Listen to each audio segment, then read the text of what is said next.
Actually में 5 महीनों में यार कैसे आप अपने सिलेबस को रैप अप कर सकते हो। जो हम बोलेंगे इस वीडियो में उसके पीछे लॉजिक होगा, उसके पीछे मैथ्स होगा। अब ये खेल जो है पूरा ये 110 दिन का है, तो आप सिलेबस खत्म होने के बाद इन एडिशनल टॉपिक्स को पढ़ सकते हो। इन 110 दिनों को आप 2 हिस्सों में बांटो, 70 दिन 40 दिन। फर्स्ट जो आपके 70 डेज होंगे, उन 70 डेज में आपको कवर करना है वीक चैप्टर्स को। तब फायदा हुआ था जब हमने बायो को सुबह पढ़ना स्टार्ट किया। फिजिक्स को आप 1 महीना ज़्यादा देते, थोड़ा टाइम आप ज़्यादा देते। Hello guys, welcome to my YouTube channel. I am Aditya Sharma, NEET 24 664 out of 720। पिछले वीडियो में हमने बात किया था कि आपको नीट 25 के लिए, अगर आप नीट 25 की तैयारी कर रहे हो, अगर आपने ड्रॉप लिया है, तो आप किन रिसोर्सेज को फॉलो कर सकते हो नीट 25 के लिए।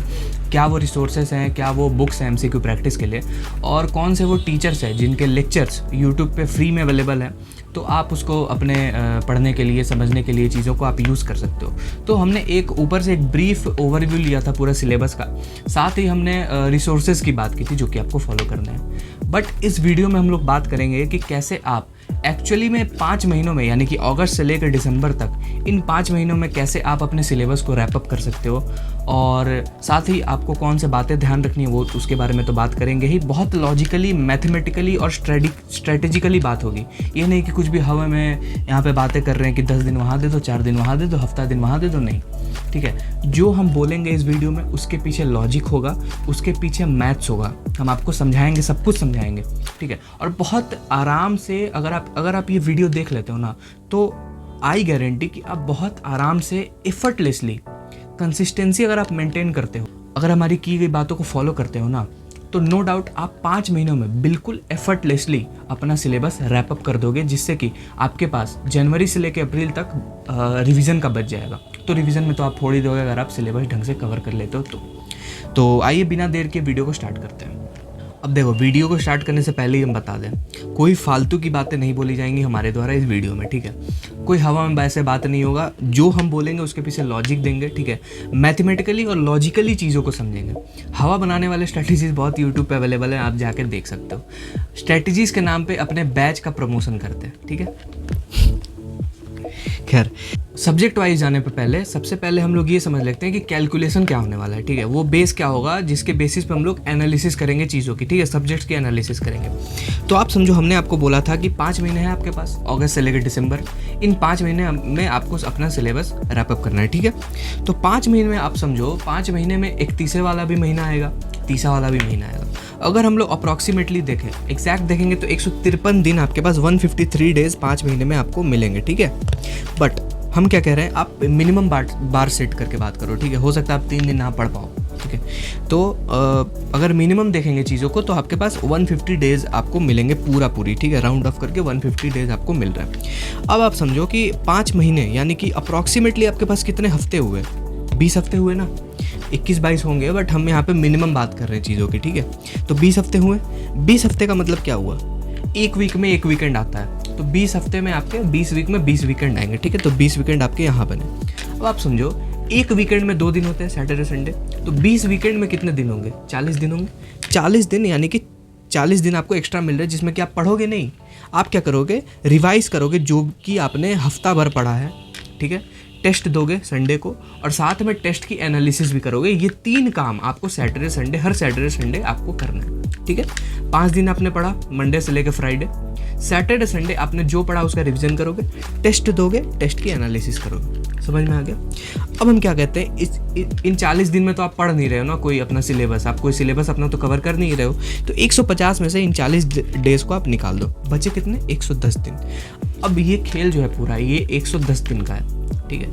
आपको जो भी अपना सिलेबस कवर करना है वो 110 दिन में, इन 110 दिन में आपको पूरा कवर करना पड़ेगा, ठीक है। कैसे करोगे? अब आते हैं हम लोग सब्जेक्ट वाइज पे। सबसे पहले बात करते हैं बायो की। बायो में 11th और 12th मिला के आपके होते हैं 32 चैप्टर्स, ठीक है। एक्स्ट्रा फैमिलीज, ठीक है, ये डेंगू, ये सब बातें हम इन टॉपिक्स को इंक्लूड नहीं कर रहे। क्यों नहीं कर रहे? इनसे सवाल नहीं आते। 24 में भी था, तो हो सकता है जब 25 का सिलेबस अपडेट आए तो एनटीए इन सारे टॉपिक्स को, एडेड टॉपिक्स को हटा दे, ठीक है। तो इनको आप अभी लेके परेशान मत हो। ये नहीं कि अभी पढ़ना है आपको, नहीं। आपको जब आपका पूरा सिलेबस ख़त्म हो जाए, तो आप सिलेबस ख़त्म होने के बाद इन एडिशनल टॉपिक्स को पढ़ सकते हो, अब देखो बायो में आपके बनते हैं 32 चैप्टर, ठीक है। दिन कितने बच रहे हैं आपके पास? 110, सब कुछ हटा के, ठीक है। 40 दिन हमने हटा दिए, 110 दिन आपके बच रहे हैं। हम क्या कह रहे हैं कि इन 110 दिनों को आप 2 हिस्सों में बांटो, 70 दिन 40 दिन। क्या समझे? बायो में 32 चैप्टर के लिए आपको मिले 110 दिन, ठीक है।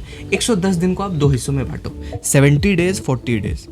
अब पहला जो ये 70 दिन होगा, यानी कि फर्स्ट जो आपके 70 डेज होंगे, उन 70 डेज में आपको कवर करना है वीक चैप्टर्स को, यानी कि वो चैप्टर जो कि आपने पिछले प्रिपरेशन के टाइम अच्छे से नहीं पढ़ा था, ठीक है, या फिर ऐसे चैप्टर जो कि आपने अभी तक पढ़ा ही नहीं, ठीक है। तो ऐसे चैप्टर्स को इसमें इंक्लूड करो जो कि आपके बिल्कुल वीक हैं, ध्यान नहीं दिया आपने उस पर, ठीक है, या फिर आपकी उसमें समझ नहीं है चीज़ों की, ठीक है। तो ऐसे चैप्टर्स को आपको 70 डेज में कवर करना है, फर्स्ट 70 डेज में। बाकी बाद का जो 40 दिन है उसमें आप उन चैप्टर्स को इंक्लूड करोगे, उन टॉपिक्स को इंक्लूड करोगे, उन यूनिट्स को इंक्लूड करोगे जो कि आपने पहले पढ़ रखा है एक आध बार, ठीक है। या फिर ऐसा भी चैप्टर्स हो सकता है कि जो कि आपके बहुत स्ट्रांग है, अभी तक आप भूले ही ना हो, ठीक है। तो ऐसे चैप्टर्स को आपको बाद के 40 दिन में कवर करना है। समझ में आ गया? ये था पूरा बायो का हिसाब। अब बात करें, आप कहते हो कि 110 दिन में कैसे कवर होंगी चीज़ें?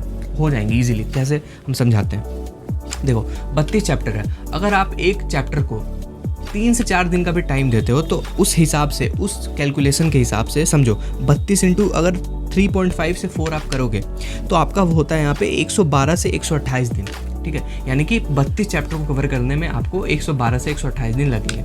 अब आप कहोगे 110 दिन मिल रहे हैं यार, 112 128 दिन कैसे कवर करेंगे चीज़ों को? नहीं हो जाएगा। आप समझो कैसे।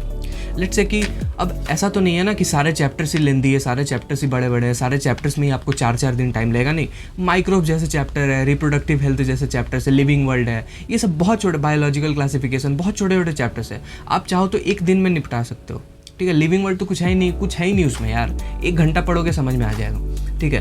लाइकवाइज वो है आपका रिप्रोडक्टिव हेल्थ, कुछ नहीं, एनसीईआरटी पढ़ोगे डायरेक्ट समझ में आ जाएगा। तो ऐसे ऐसे चैप्टर्स हैं जिनको कि आप कम टाइम में कवर करो। बाकी उसके बाद जो बड़े चैप्टर्स बचते हैं, जैसे जेनेटिक्स हो गया, ठीक है, ह्यूमन फिजियो हो गया, प्लांट फिजियो हो गया, मॉर्फो एनाटॉमी, ठीक है, इन चैप्टर्स को आप वहाँ का जो टाइम बचता है ना उसको लगा, यानी कि आपको बड़े चैप्टर्स में टाइम लगाने हैं, उसका टाइम को कोप अप करने के लिए आपको छोटे चैप्टर्स को कम टाइम देना है, जिससे कि आपका टाइम मैनेज हो जाए। अगर आप इस हिसाब से चलते हो तो आप विश्वास मानो 110 दिन में आपका पूरा बायो खत्म हो जाएगा, आई गारंटी, ठीक है। बस बशर्ते आपको डेली पढ़ना पड़ेगा, डेली आप कंसिस्टेंट रहते हो तो, ठीक है। ये था आपका पूरा बायो का हिसाब। अब हम लोग देख लेते हैं कौन सी बातें आपको ध्यान रखनी है। हमारे हिसाब से, हमारे पॉइंट ऑफ व्यू के हिसाब से हमें तब फ़ायदा हुआ था जब हमने बायो को सुबह पढ़ना स्टार्ट किया था। तो आप क्या कर सकते हो, बायो को आप सुबह पढ़ो। क्यों? क्योंकि आप सो के उठोगे, माइंड आपका फ्रेश रहेगा, ठीक है। बायो में और इनऑर्गेनिक जैसी चीज़ों में चीज़ों को ज़्यादा याद रखनी पड़ती है, ठीक है। तो आपको सुबह में इन चीज़ों का फ़ायदा होगा जब आप पढ़ोगे तो, ठीक है। वन शॉट्स की, हाँ, लेक्चर्स की बात करें, आपको वन शॉट देखना, मॉर्निंग का बता दिया, आपको सुबह पढ़ना है, ठीक है। वन शॉट्स आपको देखने हैं, लेक्चर्स, बहुत लंबे लेक्चर्स नहीं देखने, पिछले वीडियो में भी हमने बताया था इस बात को, ठीक है। वन शॉट्स आपको देखने हैं, ठीक है। लंबे चैप्टर्स में आपको टाइम लेना है, छोटे चैप्टर्स में आपको टाइम बचाना है। ये आपको खुद डिसाइड करना है कि आपके लिए कौन से चैप्टर्स लंबे होंगे, कौन से चैप्टर्स में आप टाइम ज़्यादा इन्वेस्ट करोगे जो कि आपके वीक है, कौन से चैप्टर्स आपके स्ट्रांग हैं, ये आप खुद डिसाइड करोगे, ठीक है। इंडिविजुअली अलग अलग वेरी करता है ये, हमने आपको पूरा हिसाब दे दिया, ठीक है। अच्छा, अब देखो बात करते हैं अगले पॉइंट की। तो काफ़ी स्टूडेंट्स को यहाँ पे परेशानी आती है, दिक्कत होता है कि कैसे डिफ्रेंशिएट करें कि कौन से चैप्टर के नोट्स हमें एक्चुअली में बनाने हैं और कौन से चैप्टर्स के नोट्स अगर हम नहीं बनाए तो ऐसे अगर टेक्स्ट बुक पढ़ लें, एनसीईआरटी पढ़ लें तो भी समझ में आ जाएगा। हाँ, ये बहुत वैलिड क्वेश्चन है, क्योंकि ड्रॉप ईयर में आप 1 साल में 2 साल का कोर्स पढ़ रहे हो, ठीक है। 2 साल का आप 1 साल में पढ़ रहे हो, तो आप ऐसा नहीं है कि आपके पास इतना टाइम है हर चैप्टर का पूरा लंबे लंबे नोट्स बनाओ बैठ के। अगर आप बना भी लेते हो तो आप उसको पढ़ नहीं पाओगे, पसीना आ रहा है यार, पंखा ऑफ है, ठीक है, आप उसको पढ़ नहीं पाओगे। तो आप क्या फ़ायदा ऐसे चीज़ों का जो आप बनाओ बट उसको कवर ही ना कर पाओ। तो आपको यहाँ पे थोड़ा सा दिमाग लगाना है। देखो, अगर हम बात करें कि ऐसे चैप्टर्स की जहाँ पे आप नोट्स नहीं बनाओगे तो भी चल जाएगा, तो वो चैप्टर्स हैं आपके living world, biomolecules. Living world में कुछ नहीं है, बायोमोलिक्यूल्स में भी कुछ नहीं है, बट यहाँ पे आप एक टॉपिक पे ध्यान दे देना, जो एंजाइम वाला जो टॉपिक है ना, एंजाइम में क्या है कि थोड़ी सी कॉम्प्लेक्स हो जाती है चीज़ें। तो आपको सबसे पहले लेक्चर देखना, लेक्चर तो सारे चैप्टर्स के देखने, ठीक है। बायोमोलिक्यूल में आप क्या करना, हमने ये किया था कि बायोमोलिक्यूल का पूरा लेक्चर देखा, बस एंजाइम वाला जो टॉपिक है उसका हमने नोट्स बना लिया था, जिससे कि हमको बार बार जब समझना पड़े, चीज़ों को देखना पड़े, तो हम नोट्स को रेफर कर पाए, उसके बाद एनसीईआरटी को रीड कर पाए, ठीक है। तो आपका बायोमोलिक्यूल। रिप्रोडक्टिव हेल्थ डायरेक्टली पढ़ोगे समझ में आ जाएगा, इवोल्यूशन छोड़ दो, एंजाइम बता दिया, माइक्रोव छोड़ दो यार, कुछ नहीं है, पूरा इकोसिस्टम यूनिट आप छोड़ सकते हो, एनसीईआरटी से पढ़ सकते हो। बहुत सी चीज़ें हटा दी गई हैं तो कुछ उसमें है नहीं, ठीक है। तो आप डायरेक्टली पढ़ोगे, आपको चीज़ें समझ में आ जाएंगी। सवालों की अगर प्रैक्टिस की बात करें तो एमसीक्यूज़ आपको लगाने हैं, बट हर चैप्टर के ख़त्म होने के बाद लगाने, ये नहीं कि आप चैप्टर के साथ में लगा रहे हो। ये काम आपको फिजिक्स में करना है, जो कि हम आपको आगे बताएंगे, ठीक है। बायो में आपको सवाल एमसीक्यूज़ तभी सॉल्व करने हैं जब आपका पूरा चैप्टर पढ़ लो आप, ठीक है, पूरा लेक्चर आप देख लो, ठीक है, और एनसीईआरटी आप कवर कर लो। तो कहाँ से लगाने हैं, कौन सा बुक आपको फॉलो करना है, ठीक है, ये हमने पिछले वीडियो में बात किया था, आई बटन पे वीडियो मिल जाएगा, आप सबसे पहले उसको देख के आओ, ठीक है, चीज़ों को समझने में आपको आसानी होगी, ठीक है। तो आपको पता चल जाएगा ना कि कहाँ से सवाल लगाने हैं, कौन से रिसोर्स आपको एक्चुअली में फॉलो करने हैं, ठीक है। अच्छा, अब आते हैं हम लोग केमिस्ट्री पे, ठीक है। तो अगर हम लोग बात करें केमिस्ट्री की तो 11-12 मिला के आपका जो चैप्टर्स बनेंगे ना, वो आपके टोटल 24 चैप्टर्स बनेंगे, ठीक है, 24 चैप्टर्स बनेंगे। अब 24 चैप्टर के लिए 110 दिन, उससे पहले दिन पे जाए उससे पहले कि 24 चैप्टर्स को आपको 3 हिस्सों में डिवाइड करना पड़ेगा। केमिस्ट्री में यार 3 पार्ट्स होते हैं, फिजिकल, ऑर्गेनिक और इनऑर्गेनिक, ठीक है। तो आपके इस हिसाब से ना आपके फिजिकल में 9 चैप्टर्स बनेंगे, ठीक है, फिजिकल में आपके 9 चैप्टर्स बनेंगे, ऑर्गेनिक में 9 बनेंगे और इनऑर्गेनिक में 6 बनेंगे। 5+1 हमने लिख रखा है क्योंकि एक आपका पी ब्लॉक है जो कि अभी सिलेबस में, एनसीईआरटी के सिलेबस में नहीं है, बट नीट और जेईई मेंस के सिलेबस में है, ठीक है। अब देखो, हम पहले ही बता दें कि रिडॉक्स वाले जो चैप्टर्स हैं, एटम वाले जो चैप्टर्स हैं, वो हमने फिजिकल में इंक्लूड कर रखे हैं। बहुत लोग उसको इनऑर्गेनिक में रखते हैं, बट हमारा हिसाब अलग है, हम उसको फिजिकल में रखते हैं क्योंकि वहाँ पे कैलकुलेशन वगैरह बहुत इन्वॉल्व होती है, तो फिजिकल में रखना बेहतर है। हम आपको पूरा लिस्ट दे देंगे, ठीक है, नहीं तो आप कंफ्यूज हो जाओगे कि कौन से चैप्टर्स को हमने फिजिकल में रख रखा है, इनऑर्गेनिक में क्या रख रखा है, ठीक है। तो हम आपको पूरा लिस्ट टेलीग्राम पे दे देंगे, आप ज्वाइन कर सकते हो, वहाँ आपको लिस्ट मिल जाएगा, ठीक है। अब देखो, हाँ, तो ये हमने यहाँ पे लिख दिया है कि additional topics to be dealt after syllabus completion, की अभी आपको करने की कोई ज़रूरत नहीं है, ठीक है। सॉल्ट एनालिसिस वगैरह है, तो आप इसको अभी सिलेबस में इंक्लूड करने से अच्छा, एक हेडेक इसको बनाने से अच्छा आप क्या कर सकते हो, सबसे पहले आप सिलेबस अपना जो एक्चुअल में सिलेबस है, जो नहीं आना है उसको पहले तो आप उसको कवर करो, ठीक है। उसके बाद ये सारी चीज़ जब आपके कवर हो जाए, आप सेफ साइड पर हो जाओ कि हाँ जो आने वाला है वो हमारा हो चुका है, तब आप इन चीज़ों पर जंप कर सकते हो, ठीक है। बट फिलहाल के लिए हमने यहाँ पे एडिशनल टॉपिक्स को इंक्लूड नहीं कर रखा, ठीक है। सबसे पहले हम लोग आते हैं फिजिकल पे, ठीक है। तो फिजिकल की बात करेंगे तो 9 चैप्टर्स हमने रख रखे हैं। उसके लिए अब देखो 110 दिन को भी हमने पूरे रेशियो के हिसाब से, जो रेशियो में चैप्टर्स बट रहे हैं ना, उसी रेशियो के हिसाब से हमने यहाँ पे दिनों को डिवाइड कर रखा है 3 पार्ट्स में। अब वो क्या हो गया, देखो आप 110 दिन को हमने डिवाइड कर रखा है 44-44-22, ठीक है। 44-44 आपको उन चैप्टर्स में देने हैं जिसमें आपके 9 चैप्टर्स यानी कि फिजिकल और ऑर्गेनिक के आपके 44 दिन हो गए, 44-44 हो गए, और इनऑर्गेनिक में 6 चैप्टर्स, उसके लिए आपको 22 दिन मिलेंगे, ठीक है। ये आपका हो गया 110 दिन का हिसाब, ठीक है। अब हम लोग समझते हैं सबसे पहले फिजिकल को, ठीक है। तो हमने क्या बोला, फिजिकल के लिए आपको मिल रहे हैं 44 दिन, 44 डेज। फिर वही 44 डेज को आप 2 पार्ट्स में डिवाइड करो, 30 दिन और 14 दिन, ठीक है, 30 दिन और 14 दिन, ठीक है। पहले 30 डेज में यानी कि पहले 1 महीने में आपको उन चैप्टर्स को कवर करना है जो कि आपके वीक है, ठीक है। तो ये आपका वीक चैप्टर्स का हो गया। बाकी के 14 दिनों में आपको उन चैप्टर्स को कवर करना है जो कि आपने ऑलरेडी पढ़ रखा है, ठीक है। तो ये आपका 44 दिन का हिसाब हो गया। अगर हम लोग बात करें 9 चैप्टर्स के हिसाब से तो 44 दिन आपको मिल रहे हैं। अगर आप एक चैप्टर्स में 4 से 5 दिन भी लगाते हो, जो कि इनफ टाइम है यार, बहुत टाइम है, ठीक है। अगर आप एक फिजिकल के चैप्टर में 4 से 5 दिन भी लगाते हो तो आपको 36 से 45 दिनों में आपका पूरा फिजिकल केमिस्ट्री खत्म हो जाएगा। तो ये तो पूरा सीधा हिसाब बैठ रहा है ना, आपको दिन 44 मिल रहे हैं, और अगर आप 4 दिन भी लगाते हो तो भी आपका 36 दिन, यहाँ 36 दिन लग रहा है, तो बाकी के दिन तो आपके बच ही जा रहे हैं 8 दिन, ठीक है। वो आप रिवीजन में लगा सकते हो, ठीक है। अगर आप 5 दिन भी लगाते हो तो आपके 45 दिनों में फिजिकल केमिस्ट्री पूरी खत्म हो जा रही है, ठीक है। तो बिल्कुल सीधा सीधा हिसाब बन रहा है। आप देखो, मन में सोचने से लगता है पता नहीं होगा क्या नहीं होगा, बट हम बिलीव करते हैं कि भाई देखो, जो चीज़ को अचीव करना है उसको सबसे पहले एक आप पेपर पे लाओ, ठीक है। आप एक प्रॉपर प्लान बनाओ, तब आपको एग्जीक्यूशन में बहुत ज़्यादा फ़ायदा होगा। बहुत ईजी, बहुत एफर्टलेसली आप चीज़ों को एग्जीक्यूट कर पाओगे अपना प्लान जो है, ठीक है। तो आपके लिए चीज़ें जो है बहुत आसान हो जाती है अगर आपके पास एक प्लान रहता है तो, ठीक है। तो ये बिल्कुल आपको दिख रहा होगा 36 से 45 दिनों में आप आराम से फिजिकल केमिस्ट्री कर लोगे। बात करें कुछ पॉइंट्स की जो आपको ध्यान रखने हैं, तो हर चैप्टर का आपको यहाँ पे नोट्स बनाने हैं। यहाँ मत करना कि नोट्स नहीं बनाए, नहीं, फॉर्मूले आपको बार बार देखने पड़ेंगे, कंसेप्ट्स आपको बार बार देखने पड़ेंगे, ठीक है। तो आप यहाँ पे हर चैप्टर्स के नोट्स बनाना, शॉर्ट नोट्स आपको बनाते चलना है फिजिक्स के तरीके से, ठीक है। Formula seat short notes. हम क्या करते थे, हम जब फिजिकल केमिस्ट्री पढ़ते थे ना, या तो दोपहर में पढ़ते थे या तो शाम के टाइम पढ़ते थे, ठीक है। तो ये हो गया कब पढ़ना है उसका हिसाब। लॉन्ग लेक्चर्स आप देख सकते हो, बट अगर आप वन शॉट देख रहे हो, ठीक है, वन शॉट ही देखो, बहुत अवेलेबल है और कंटेंट जो है वो यूट्यूब पे आजकल इनफ है, ठीक है। तो अगर आप वन शॉट देख रहे हो ना, तो आप एक चीज़ का ध्यान रखो कि आप अगर वन शॉट देख रहे हो तो आप उसको ब्रेक्स के साथ देखो, क्योंकि 12-12 घंटे 13-13 घंटे के वन शॉट्स होते हैं। आप उसको एक बार में डाइजेस्ट करने की कोशिश मत करो, ठीक है यार, नहीं होता, ठीक है। आपके पास अभी इनफ टाइम है, आपको कोई ज़रूरत नहीं है ये सारी चीज़ें करने की कि आप एक बार में 12 घंटे का लेक्चर देख रहे हो, नहीं, ठीक है। तो आप क्या करो कि लेट्स से कि 12 घंटे का लेक्चर है, आप क्या करो 4 दिन में स्प्लिट कर लो, 3-3 घंटे, ठीक है। तो आप ऐसे देख सकते हो, तो आप डाइजेस्ट भी कर पाओगे।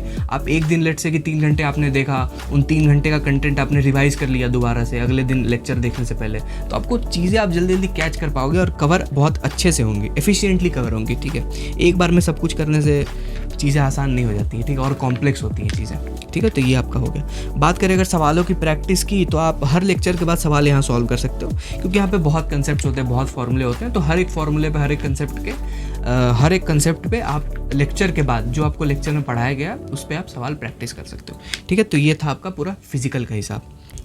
अब आते हैं हम लोग दूसरे पार्ट पे, यानी कि ऑर्गेनिक पे, ठीक है। ऑर्गेनिक में भी सेम 9 चैप्टर्स हैं, तो 9 चैप्टर्स के हिसाब से आपको 44 दिन में 44 डेज, ठीक है।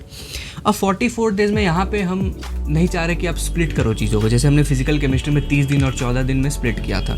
ये हम इसलिए बोल रहे हैं ना, क्योंकि ऑर्गेनिक केमिस्ट्री में मतलब हाईली लिंक्ड होती हैं चीज़ें। अगर आप IUPAC नहीं पढ़ोगे, आइसोमेरिज्म नहीं पढ़ोगे, तो आपको हेलो एल्केन्स हेलो एरेन्स नहीं समझ में आएगी भाई, ऑब्वियस सी बात है। कीटोएनॉल टॉटोमेरिज्म नहीं आपको समझ में आएगा, ठीक है। तो सबसे पहले आपको बेसिक चैप्टर्स करने हैं, IUPAC, आइसोमेरिज्म, उसके बाद धीरे धीरे हाइड्रोकार्बन्स, ठीक है, उसके बाद GOC, ठीक है, GOC हाइड्रोकार्बन्स, ठीक है। उसके बाद आपको जो आपके इंडिविजुअल चैप्टर्स होते हैं जैसे haloalkanes haloarenes, aldehyde ketones, इन पे जानना है। तो आपको प्रॉपर एक सीक्वेंस फॉलो करना होता है, जो कि कोचिंग वाले कराते हैं, फिर जो NCERT में आपको दे रखा है, ठीक है। तो उस सीक्वेंस के हिसाब से अगर आप चलते हो ना, तो वो ज़्यादा बेहतर रहेगा, रेदर देन कि आप वीक टॉपिक्स और स्ट्रॉन्ग टॉपिक्स में स्प्लिट करते हो चीज़ों को। तो ऑर्गेनिक केमिस्ट्री में हमारे हिसाब से तो आप मत ही करो ऐसा, ठीक है। आप प्रॉपर जहाँ पे भी आप पढ़ रहे हो, या अगर आप खुद से पढ़ रहे हो, तो NCERT का इंडेक्स पेज निकाल के देख लेना, जो उसमें सीक्वेंस दिया हुआ है उसी हिसाब से आप चीज़ों को कवर करो, ठीक है। बात करें अगर आप 44 दिन के हिसाब से, तो 9 चैप्टर्स होते हैं। अगर आप 9 चैप्टर्स को, वही सेम हिसाब है फिजिकल केमिस्ट्री की तरह, 4 से 5 दिन भी अगर आप देते हो, जो कि एनफ यार कर लोगे, ठीक है, तो आपके 36 से 45 दिन में चैप्टर्स, पूरी ऑर्गेनिक केमिस्ट्री के चैप्टर्स ख़त्म हो जाएंगे, ठीक है। बात करें क्या चीज़ आपको ध्यान रखनी है, नोट्स बनाने हर चैप्टर के, बिल्कुल डायरेक्ट आप NCERT नहीं पढ़ सकते हो, मैकेनिज्म नहीं समझ पाओगे, ठीक है। नोट्स बनाने हर चैप्टर्स के, रिएक्शन सीट्स आप बना लेना, ये आपको फ़ायदा देता है अगर आपको शॉर्ट मतलब क्विक रिवीजन करना है। तो अगर आपका मॉक टेस्ट है, आपको टेस्ट के लिए अपेयर करना है, तो चीज़ें बहुत जल्दी आप रिवाइज कर पाओगे। तो अगर आपके पास टाइम बचता है, उतनी इंपॉर्टेंट नहीं है चीज़ें, मेन नोट्स ज़्यादा इंपॉर्टेंट होते हैं ऑर्गेनिक में। तो अगर आपके पास सब कुछ करने के बाद एक्स्ट्रा टाइम बचता है, तो आप रिएक्शन सीट्स यहाँ पे बना सकते हो, ठीक है। अच्छा, बात करें अगर पढ़ना कब है, तो आप मॉर्निंग में पढ़ सकते हो या इवनिंग में पढ़ सकते हो, ठीक है। हम तभी पढ़ते थे। लॉन्ग लेक्चर्स देख सकते हो, वन शॉट देख सकते हो, वही वन शॉट्स का अपना हिसाब है यार, स्प्लिट करके देखो, ठीक है। बार बार एक ही चीज़ हम नहीं बोलेंगे, ठीक है। क्वेश्चंस आपको हर एक लेक्चर के बाद सॉल्व करने हैं, ठीक है। ये हम क्यों बोल रहे हैं, लेट्स से कि आपने आज कोई रिएक्शन सीखा, कोई रिएक्शन मैकेनिज्म सीखा, 4-5 रिएक्शन सीखे, तो सारे चैप्टर के क्वेश्चंस एक साथ लगाने से अच्छा है, बहुत ब्रॉड टॉपिक है ना ऑर्गेनिक केमिस्ट्री। तो आप क्या कर सकते हो, हर लेक्चर के बाद जितने भी रिएक्शंस आपने सीखे हैं, उन रिएक्शंस के बेसिस पे आप NCERT इंडेक्स लगा लो, आप NCERT के बैक एक्सरसाइजेज लगा लो, PYQs लगा लो, कुछ भी लगा लो, ठीक है। अपना मॉड्यूल जो भी हमने पिछले वीडियो में रिसोर्सेज जो डिस्कस किया था उसको लगा लो, ठीक है, या फिर नोट्स के सवाल लगा लो, जो भी, ठीक है। तो आपको सवाल जो है वो हर लेक्चर के बाद लगाने हैं, इंस्टेड ऑफ आप पूरा चैप्टर ख़त्म होने का वेट कर रहे हो यहाँ पे ऑर्गेनिक में, ठीक है। तो ये आपका ऑर्गेनिक का हिसाब था। अब आते हैं लास्ट पे, केमिस्ट्री के लास्ट वाले पार्ट में, जो कि है आपका इनऑर्गेनिक, ठीक है। तो इनऑर्गेनिक में अगर बात करें तो 6 चैप्टर आपके हैं टोटल, 5 जो आपके सिलेबस NCERT में दिए हुए हैं, एक जो सिलेबस में है बट NCERT में नहीं दे रखा, वह है आपका P ब्लॉक, ठीक है। बात करें यहाँ पे आपको मिल रहा है 88 डेज वहाँ हो गए, तो बचे कितने, 110 में से 88 माइनस कर, तो 22 दिन आपके बचते हैं। तो इनऑर्गेनिक को ख़त्म करने के लिए आपके पास 22 दिन मिल रहा है आपको। कम लग रहे होंगे, लग रहा होगा कि नहीं हो पाएगा, हो जाएगा, सुनो तो, ठीक है। 6 चैप्टर्स हैं आपके टोटल। अब आप क्या कर सकते हो, सुनो, अगर आप 3 से 4 दिन एक चैप्टर को भी देते हो, ठीक है, 3 से 4 दिन अगर आप एक चैप्टर को भी देते हो तो भी अगर आपके 6 चैप्टर्स हैं तो 6 × 3 × 4 करो, 18 से 24 दिनों में आपकी पूरी ऑर्गेनिक केमिस्ट्री रैपअप हो जाएगी, ठीक है। और ये सारी कैलकुलेशन आपके बिल्कुल सामने है, ठीक है, आप देख सकते हैं 18 से 24 दिन में आप आराम से इनऑर्गेनिक को ख़त्म कर लोगे, ठीक है। बात करें यहाँ भी सेम चीज़ बोलेंगे, सीक्वेंस में प्रिपेयर करो चीज़ों को। क्यों हम बता रहे हैं, अब ये हम क्यों बोल रहे हैं, देखो इनऑर्गेनिक में भी ना ऑर्गेनिक की तरह हाईली लिंक्ड है चीज़ें। लेट्स से कि अगर आप पीरियोडिक टेबल और केमिकल बॉन्डिंग स्किप कर रहे हो, ठीक है, अगर आप डायरेक्टली जंप करते हो ब्लॉक केमिस्ट्री पे तो आपको लग रहा है चीज़ें आपको समझ में आएंगी, नहीं ना। अगर आपको यही नहीं पता कि जनरल ट्रेंड्स क्या होते हैं, पीरियोडिक टेबल आपने नहीं पढ़ रखा, अगर आपको यही नहीं पता जनरल ट्रेंड्स क्या होते हैं तो आप नहीं समझ पाओगे डीएनए ब्लॉक की चीज़ें भाई, ऑब्वियस है। अगर आपको केमिकल बॉन्डिंग की सारे स्ट्रक्चर्स VACPR VBT अगर आपको नहीं पता तो आप कैसे स्ट्रक्चर बनाओगे चीज़ों की, ठीक है, कैसे आप कंपाउंड्स की स्ट्रक्चर बनाओगे, तो नहीं होता। तो आपको यहाँ पे भी सीक्वेंस फॉलो करना है, सबसे पहले पीरियोडिक टेबल, ठीक है, उसके बाद केमिकल बॉन्डिंग, ठीक है, उसके बाद जो भी सीक्वेंस आप जहाँ भी पढ़ रहे हो वहाँ पढ़ा रहे हैं या फिर NCERT में जो सीक्वेंस आपका दे रखा है वो आपको फॉलो करना है, ठीक है। यहाँ पे स्प्लिट मत करना चीज़ों को। बात करें आपको क्या चीज़ें ध्यान रखनी है, तो देखो नोट्स आपको सारे चैप्टर्स के बनाने हैं, P ब्लॉक के नहीं बनाने। P ब्लॉक में इंट्रोडक्शन वाला पार्ट है, नहीं बनाओगे तो भी चलेगा, डायरेक्टली पढ़ लेना। Prepare 1 page short notes of each. हाँ, ब्लॉक केमिस्ट्री देखो ब्लॉक वाले जितने चैप्टर्स हैं ना, डीएनए ब्लॉक, P ब्लॉक, आप क्या कर सकते हो, हमने क्या किया था कि एक एक पेज का बिल्कुल पूरा NCERT पढ़ा, पूरा नोट्स पढ़ा अपना, और एक पेज में एक कॉपी खरीदो, ठीक है, पतली वाली, उसमें क्या करो, लेट्स से ब्लॉक है D ब्लॉक, एक पेज में लिख डालो जो जो आपको लग रहा है इंपॉर्टेंट पॉइंट्स हैं, ठीक है, और ऐसे पॉइंट जो कि आप भूल सकते हो, डेटा वाली चीज़ें, ठीक है, एक्सेप्शनल जो ट्रेंड्स होते हैं जहाँ पे एक्सेप्शंस आते हैं वो सारी चीज़ें लिख डालो। तो इन केस अगर आप डेली NCERT को रिवाइज नहीं कर पा रहे हो तो वो जो शॉर्ट नोट्स होंगे ना वो आपको ऐसे बहुत ज़्यादा क्विक रिवीजन के लिए काम देंगे आपको, ठीक? बहुत अच्छे टूल के जैसा काम करेंगे जो कि आपको क्विक रिवीजन प्रोवाइड करेंगे, ठीक है। और हमने भी बना रखा था, ठीक है, टेलीग्राम पे डलवा देंगे हम, तो आप वो देख लेना और उसके बेसिस पे बना लेना, ठीक है। बात करें पढ़ने की, मॉर्निंग में पढ़ो, बायो जैसी चीज़ है मॉर्निंग पढ़ो, ठीक है। 1 शॉट देखो, यहाँ पे ज़्यादा लंबे लेक्चर्स मत देखो, हमने 1 शॉट देखे तो 1 शॉट देखो, ठीक है। हाँ, take time in periodic table chemical bonding, जैसा कि हमने बोला सेम चीज़ यहाँ पे लिख रखी है, आपको पीरियोडिक टेबल और केमिकल बॉन्डिंग में टाइम इन्वेस्ट करना है जिससे कि आप ब्लॉक केमिस्ट्री से टाइम बचा पाओ। P ब्लॉक में टाइम देने से अच्छा है यार पीरियोडिक टेबल में सारी चीज़ें पढ़ लो, आसान हो जाएंगी, ठीक है। रिवीजन आपको कोशिश करना है कि आप डेली कर पाओ, इनऑर्गेनिक है ना, तो बायो की तरह आप डेली रिवाइज कर पाओ जिससे कि आपके दिमाग में चीज़ें फिट रहे। यहाँ पे याद करने वाली चीज़ें ज़्यादा है, ठीक है, तो आप डेली रिवीजन करोगे ना तो चीज़ें बैठती चली जाएंगी एफर्टलेसली, ठीक है। अच्छा, सवाल सॉल्व करने की बात करें तो हर चैप्टर के बाद आप सॉल्व किया करो, हर लेक्चर के बाद नहीं, हर चैप्टर के बाद, चैप्टर जब आपका ख़त्म हो जाए तो, ठीक है। अब बायोकेमिस्ट्री हो गया, बहुत अच्छे से समझा दिया हमने चीज़ों को, ठीक है, आपको समझ भी आई होंगी अगर आप शुरू से अभी तक देख रहे हो तो, ठीक है। लास्ट सब्जेक्ट बचता है जिसमें कि मेजॉरिटी को दिक्कत आती है, इसीलिए जो कि फिजिक्स है, ठीक है, इसीलिए हमने पिछली वीडियो में भी बोला था कि आप बायो और केमिस्ट्री को दिसंबर तक ख़त्म करो 5 महीनों में, फिजिक्स को आप एक महीना ज़्यादा दे दो, थोड़ा टाइम आप ज़्यादा दे दो, यानी कि आपको फिजिक्स के लिए 6 महीने मिल रहे हैं, ठीक है। 6 महीने में ना आप फिजिक्स बहुत ज़्यादा अच्छे से प्रिपेयर कर सकते हो। आपको टाइम लग रहा होगा कि नहीं यार इतना बड़ा सिलेबस है कैसे ख़त्म होगा, नहीं, बता रहे ना हम, विश्वास रखो, ठीक है। 6 महीने बहुत होते हैं, 6 महीने में आप चाहो तो फिजिक्स 2 बार रिवाइज भी कर सकते हो ख़त्म करके पूरा जो सिलेबस है, ठीक है। तो फिजिक्स को अब हम लोग देखते हैं। तो 6 महीने आपको यहाँ मिल रहा है, यानी कि अगस्त से लेके जनवरी, ठीक है, तो 6 महीने आपको यहाँ मिल रहे हैं। 6 महीने का अगर हिसाब यहाँ पे देखते हैं तो यहाँ पे 1 महीना एक्स्ट्रा आ गया ना, तो कैलकुलेशन थोड़ी सी चेंज हो जाएगी, तो उसको हम लोग देख लेते हैं। 180 दिन बनते हैं आपके, ठीक है, अप्रॉक्सीमेटली, ठीक है, थोड़े ज़्यादा बनते हैं, बस उसको हटा दो, ठीक है। अब देखो 180 दिन में क्या है ना, 6 महीने में क्या है कि 6 महीने में आपके हफ्ते कितने होंगे, 24 हफ्ते होंगे अप्रॉक्स, ठीक है, अप्रॉक्सीमेटली 24 हफ्ते यानी कि 24 वीकेंड, 24 वीकेंड यानी कि 48 दिन, यानी कि 48 डेज आपको एक्स्ट्रा मिलेंगे, सैटरडे संडे, जो कि 48 डेज में वही सेम चीज़ रिवीजन करना है, टेस्ट देना है और टेस्ट की एनालिसिस करनी है, ठीक है। अब इस 48 दिनों को आप क्या करो, इस जो ये 180 दिन है ना उसमें से आप माइनस कर दो, तो आपके बनते हैं 132 दिन।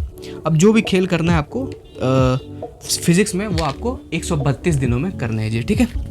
अब देखो फिजिक्स की अगर हम लोग बात करें तो आपके 11-12 मिला के 30 चैप्टर्स बनते हैं। कुछ लोग कहेंगे कम है, नहीं कम है, पिछली वीडियो में हमने समझाया, जाके देखो पहले उसको, ठीक है। 30 चैप्टर्स आपके बनते हैं पूरे फिजिक्स में 11-12 मिला के, ठीक है। तो 30 चैप्टर और 132 दिन कैसे करोगे समझो। अच्छे से समझो।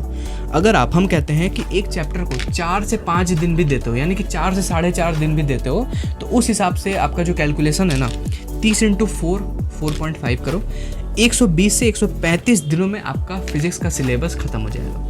अगर आप एक चैप्टर को 4 दिन भी देते हो ना, जो कि यार बहुत इनफ है, ठीक है, इनफ है, सच बता रहे हैं, इनफ है। हमने किया है 3 दिन में एक चैप्टर कर लेते थे हम, ठीक है।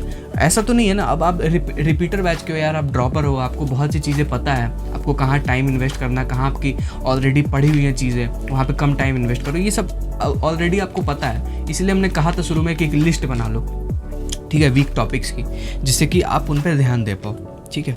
तो देखो, अगर आप ऐसे चलते हो ना कि 4 से 4.5 दिन एक चैप्टर को देते हो, तो 30 चैप्टर आपको ख़त्म करने में फिजिक्स के 120 से 135 दिन लगेंगे, और आपके पास टाइम है 132 दिन, बीच का टाइम है, हो जाएगा, ठीक है। 4 दिन, कहीं पे आपको 4 दिन लगेंगे, कहीं पे आपको 5 दिन लगेंगे, तो इस हिसाब से 132 दिन में आपका चैप्टर ख़त्म हो जाएगा, ठीक है। आप करके देखो। अब यहाँ पे भी सेम 132 दिन को आपको 2 हिस्सों में स्प्लिट करना है, 90 डेज़ और 42 डेज़, ठीक है। तो ये आपका हो गया 90 डेज़ और ये आपका हो गया 42 डेज़, ठीक है। अब देखो, पहले 90 डेज़ में वही सेम चीज़, वीक चैप्टर्स आपको पकड़ने हैं, जो कि चैप्टर्स आपके पढ़े हुए नहीं हैं अच्छे से, उन चैप्टर्स को आपको कवर करना है, ठीक है, आराम से 3 महीनों में। बाकी के बाद के जो 42 डेज़ बचेंगे, उनमें आपको स्ट्रॉन्ग टॉपिक्स को पढ़ना है, जो कि आपने ऑलरेडी पढ़ रखा है, ठीक है। अब बट इस चीज़ को फिज़िक्स में अप्लाई करने से पहले हम आपको एक चीज़ बता दें। देखो, अगर आपके ऐसे चैप्टर्स वीक है, इस चीज़ को आप मत फॉलो करना तब जब आपके ऐसे चैप्टर्स वीक है जो कि बेसिक है बहुत ज़्यादा, जैसे NLM वीक है अगर आपका, ठीक है, यूनिट डायमेंशंस वीक है, ठीक है, तो आप इस चीज़ को फॉलो नहीं कर सकते, क्योंकि दिक्कत ये आएगी ना आपको यहाँ पे कि लेट्स से कि आप वीक चैप्टर्स में कुछ ऐसे चैप्टर्स रख लेते हो जो कि आपके NLM के अलावा हैं, और NLM आप बाद में पढ़ते हो, ठीक है, तो आप चीज़ों को नहीं समझ पाओगे। अगर आपको FBD ही नहीं बनाने आता, तो आप कैसे पूरी फिजिक्स पढ़ोगे यार, ठीक है। आपको फोर्स ही नहीं बनाने आ रहा है, FBD नहीं बनाने आ रहा आपको कि एक बॉडी पे कितने फोर्सेस लग रहा है और कौन से डायरेक्शन में लग रहे हैं, तो आप कैसे चीज़ों को बैलेंस करोगे, कैसे आप फोर्सेस बैलेंस करोगे, ठीक है, आप फिजिक्स से नहीं पढ़ पाओगे फिर। तो अगर आपके बेसिक चैप्टर्स वीक है, तो आप क्या करो, सबसे पहले उन चैप्टर्स को कवर करो जाके, ठीक है। कवर कर लिया, इसका मतलब आपका बेस अब बन चुका है, ठीक है, बेसिक कंसेप्ट्स आपके क्लियर हो गए, तब आप इस स्ट्रेटेजी पे जंप करना, जिससे कि आपको फ़ायदा होगा और आप चीज़ों को समझ भी पाओगे और कवर भी अच्छे से कर पाओगे, ठीक है। तो ये हमने बता दिया। यहाँ पे बात करें किन चीज़ों का आपको ध्यान रखना है, तो नोट्स आपको यहाँ पे भी हर चैप्टर्स के बनाने हैं। फिजिक्स में ऐसा नहीं होता कि किसी चैप्टर के नोट्स बनाए नहीं बनाए, नहीं, फिजिक्स ऐसा सब्जेक्ट है, बहुत कंसेप्ट डिमांड करता है, ठीक है, तो आपको यहाँ पे नोट्स बनाने पड़ेंगे, ठीक है, हर चैप्टर्स के। हाँ, शॉर्ट नोट्स आपको बनाने हैं, दिक्कत आती है, टेलीग्राम अपना चैनल है, मिल जाएगा आपको, ठीक है, वहाँ पे जाके ज्वाइन कर लो। हाँ, हम जब पढ़ा करते थे फिजिक्स, तो या तो दोपहर में पढ़ते थे या तो शाम के टाइम पढ़ते थे, ठीक है। हाँ, और यहाँ पे आप लॉन्ग लेक्चर्स भी देख सकते हो, 1 शॉट्स भी देख सकते हो, 1 शॉट्स का वही हिसाब है, स्प्लिट करके चीज़ों को देखो। बस ये था तीनों चैप्टर्स का पूरा एनालिसिस। होप आपको पसंद आया होगा, और चीज़ों को हमने बहुत ईजी वे में समझाने की कोशिश की है, पूरी कैलकुलेशन के साथ, ठीक है, और सारा कैलकुलेशन हमने आपके सामने रखा है, ये नहीं कि कुछ भी फालतू की बातें बोल रहे, ठीक है, सारा एनालिसिस और सारा कैलकुलेशन आपके सामने हमने रखा है, तो ही हमने ये सारी जो है एनालिसिस की है सब्जेक्ट वाइज, ठीक है। तो होप आपको ये वीडियो पसंद आया होगा, आपको एक आइडिया मिला होगा कैसे आप 5 महीनों में, जो कि सुनने में बहुत ऐसे भयंकर सा लगता है कि नहीं 5 महीनों में कैसे नीट का सिलेबस कवर होगा, नहीं, तो हमने उसी चीज़ को आसान करने के लिए आपके लिए ये पूरा जो है 2 पेज का PDF बनाया था, ठीक है। इस PDF को आप रख लो, जिससे कि आप फेमिलियर रहोगे चीज़ों के साथ, ठीक है। आप फेमिलियर रहोगे तो आप चीज़ों को अगर आप थोड़ा सा डेविएट होते हो पार्ट से, तो आपके पास एक एस्टिमेटेड टाइम होगा कि नहीं उस PDF में ऐसा लिखा हुआ था, ठीक है, कि इतने दिनों में इतने चैप्टर्स को ख़त्म करने, तो आप ना ट्रैक पे बने रहोगे, ठीक है। तो ये बहुत बेहतर। लास्ट में हमने एक कोट भी लिख रखा है कि success is how you bounce back when you hit bottom, ठीक है।